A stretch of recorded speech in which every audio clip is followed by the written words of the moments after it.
yeah, I told her that I don't subscribe to any of those, you know, beliefs. But I noticed this: when you step foot inside that Catholic church, when you go to mass for 30 minutes, when you step foot in that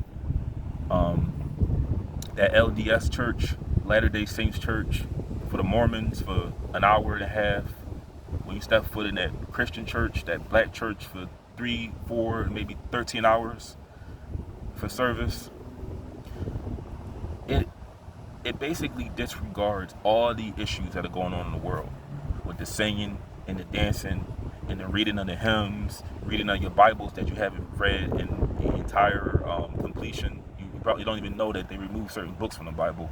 You don't understand that this book was translated from many different languages. So after that, it loses its meaning. You don't understand that this book was forced upon slaves, and if they didn't, and they had to basically abandon their African religions and customs and traditions, they were whipped into this religion. This religion was basically a way to make the slaves better slaves. But they don't want to tell you that. They don't want to tell you that the pastor, that buck dancing pastor, and I don't want to say that. After last night, I'm gonna stop saying the word coon and buck dancing.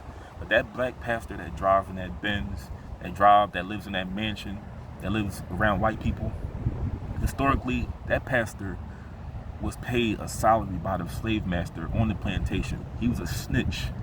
He made sure that the slaves weren't planning to revolt and kill him and his family. That's what a pastor was historically. And the pastor is still that today because he miseducates you. He misguides you. He tells you a bunch of lies. And all I want to say is this: from this day forth, I will never, as long as I live, I will not get on board with the doctrines of Christianity because it is a religion that has been used to destroy black people. And I have a few copies of this magazine. I forgot the name of it, but I used to be a Seventh-day Adventist. And I'm just disgusted by a lot of the pictures I see in there.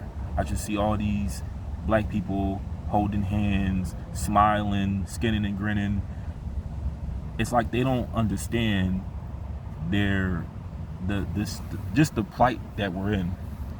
But they ignore all of that based off their religion because they're too scared, and not all, but they're too scared to deal with what the real problem is today.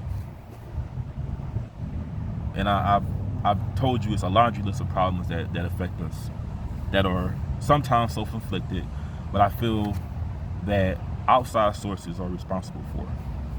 And I got videos explaining that. I don't really got to explain myself. But I kindly told her that I don't subscribe to that religion, and I don't subscribe to the belief of Jesus. And it felt good to say that. And I'm just telling you this right now. The reason why I say a lot of black Christians are scared, because you cannot speak like I do in a church, in any church at that, because you have to love everybody. You have to love your enemy. You have to turn the other cheek. But the very people who push this religion on us, they do none of those things. They go to war with people. They have conflicts with other nations. They don't love the enemies they don't love enemies that do harm to them. They go to war. They fight back.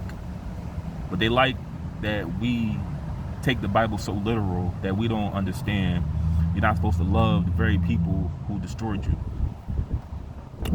But that's it with that. About to get on going. I got a few things to do. All I want to say is this. This is why I don't go at other black people. If you watch my 2 videos, that driver, I made it my business not to go back and forth with him. I stood my ground, but I did not argue with him. I didn't raise my voice. He raised his voice at me. 2 of those drivers, the felony guy and the drunk, both of them went off on me. Both of them were aggressive. I mean, the felony dude, he did go off on the white guy, but both of them had all this smoke for me, and not once did I raise my voice back at them. I didn't argue, because look at all the shit that I'm telling you that goes on down south. Why would I go at another black person?